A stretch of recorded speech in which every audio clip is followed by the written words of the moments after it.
Welcome back, and joining me for a closer look at what's played out on the market scene today is Muhammed Wagley from Sasfin Wealth. Thank you so much for your time, Muhammed. The JSE is back in green territory, once again being lifted by the PGM miners. Is there something specific happening there?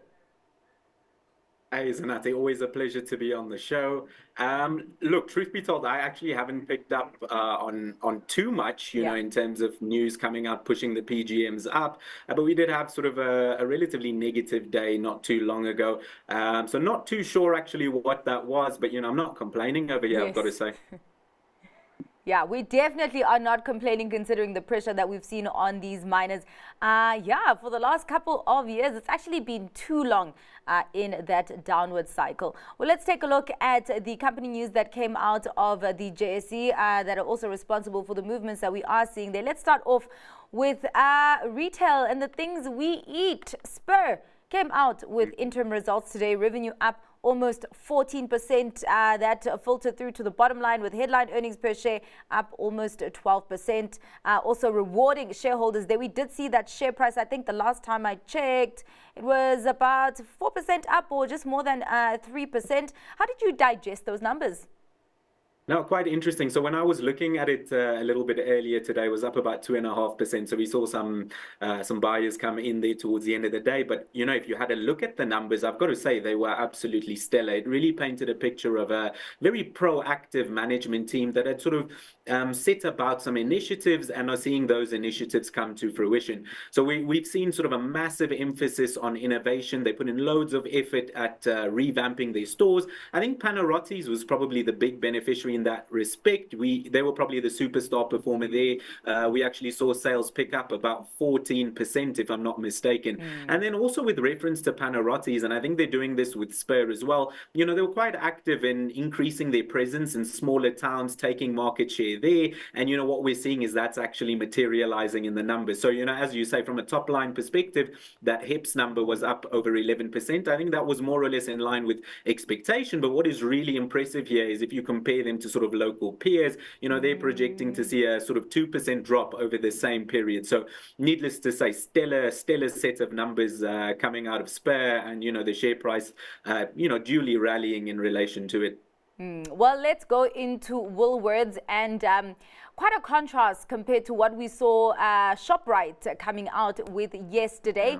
But of course, we know the diversified nature of Woolies, that they are both food and clothing, coming out with the 6-month results there. Of course, top line growth, but that not filtering through to the bottom line. Headline earnings down almost 25%. Stock nose diving over 6%. What is happening there? Is it a case of people are eating from Woolworths but not really wearing the clothes? Yeah, I think you've summed it up pretty much perfectly. I don't think there was too much of an issue or concerns rather on the food side. It was always sort of the apparel. Really, where we're seeing them come under quite a bit of pressure is in the country road space.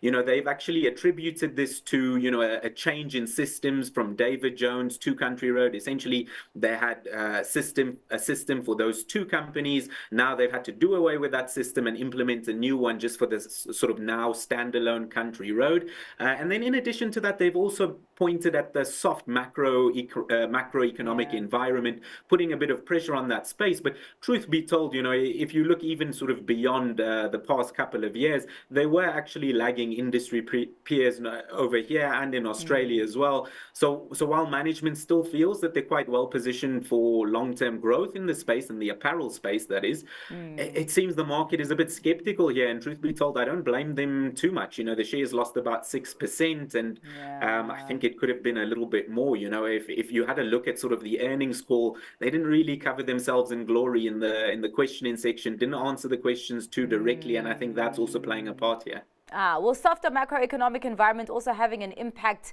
on education. Curo coming out with its annual results and talking about softer growth in new learner numbers. But actually looking at the actual financial metrics, those were actually pretty solid. Just talk to me about maybe what's worrying investors here, because it would seem that it's just one dent out of, a bigger positive picture. Absolutely. I think given the circumstances, the numbers here were not bad at all. You did touch on this earlier, though. Revenue picked up about 8%, but that was nearly entirely driven by an increase in the tuition fees. Okay. So it's not necessarily that there's more learners coming in. It's just been an increase really in the costs over Yeah. there. I think the market in general is probably looking ahead, and they're not necessarily too positive about like how things are going to change in the near term or even sort of the long term. And I think that's why we've seen a visceral reaction to the share price. Last time I checked, they had given up about 7%, and I know that there was news about the impairment, but I think really it's got to be the outlook there. And broadly speaking, I'd say it's somewhat overdone because these weren't bad numbers given the constraints they're working under. Yeah, I'm not going to ask you about Stadio because they gave us no color there at all. They released their year-end trading statement. Core HEPS will be up by as much as 33.3%, which was quite interesting to see the share price movement. It was down over 3%, so I'm maybe thinking that it's trading in sympathy to Kuro. But anyway, let us get to your stock pick for today. Well, interesting. I think I'm going for something a little bit different today, and I've got to confess that, well, I'll first start by telling you what it is. This is the digital advertising exchange, the Trade Desk. This is one that I follow very, very closely, but I will note that it has had quite a rough start to the year. It's lost above 40% basically since Jan, and this is really on the back of the company missing their quarterly revenue. I think there was the Q4 revenue for the first time in the history of the company. So they had reported 32 quarters they had beaten revenue estimates. Q4 was the first one where they did miss slightly. I think it was a percent miss.